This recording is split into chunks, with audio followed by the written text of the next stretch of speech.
Now, you all likely remember a couple of weeks back when he had the situation up in Mitcham of the passerby catching a man holding a schoolgirl down an alleyway. The passerby literally saved her from something that the mind does not even bear thinking about. You might also remember the police had to arrest the criminal in that case, not because he broke the law, but because Mitcham locals had started a vigilante mob to hunt him down, released his name and address, the whole works. The police, without doubt, saved his life by arresting him that day, but unfortunately, we've had similar things happening again today. Because breaking news this morning suggests a 30-year-old chubby black guy, as the paper puts it, has tried to kidnap an 11-year-old girl while walking to school with her friend in Newham, East London. Luckily, her and her friend fought back and managed to escape, but this should not be happening at all. Two 11-year-olds should be able to walk down the street at 8 AM without becoming the victims of degenerates like this. But obviously, we all wait for Naz Shah to tell them to shut up for the sake of diversity on Twitter. Apparently, this was seen by lots of school kids, so hopefully the police will do their job and catch this scumbag. There is no working class protests in London, so the riot cops will be available to do some real police work instead of attacking anti-lockdown protesters. But anyway, the Daily Star and a few others picked up on this, so let's see what they actually had to say. It headlines, "Hunt for Chubby Child Snatcher after two schoolgirls 11 targeted on street."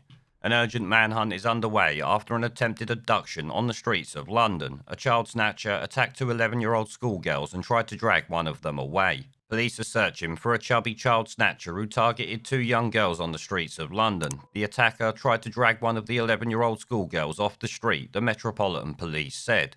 Cops said the man tried to grab the arm of one of the children and drag her away, but was foiled by her brave friend. So well done to her for sticking up for her mate and not just standing there screaming or running away. Though I think there were so many people around, it was rather a stupid move by this guy. I am shocked how he actually managed to get away. People should have been chasing him down the street. I know I would have if I had been there. The fearless pal, it goes on to say, refused to let go of her schoolmate and pulled her free of the man before they ran away. The attack happened in broad daylight during this morning's rush hour at 8:10 AM in Woolwich Manor Way in Newham. PC Harry Alban, who is investigating the incident, said although the girls were not physically harmed, they were understandably shaken by this incident.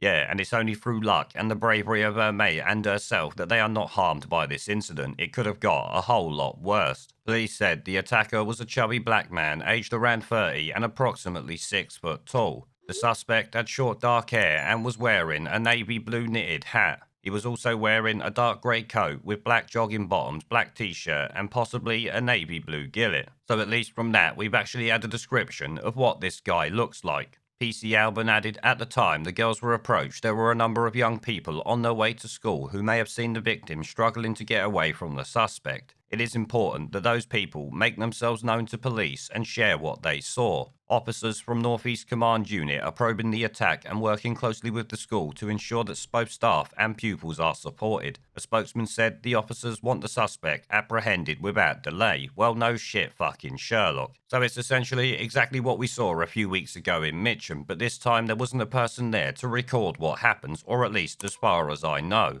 But thankfully, the girls managed to get away, and now we just need to hope that the piss-poor police force does their job and actually finds him.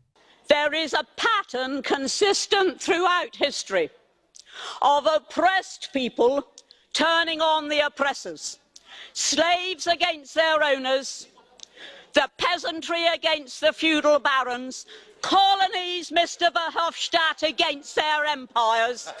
And that is why Britain is leaving. And it doesn't matter which language you use, we are going and we are glad to be going. We're off.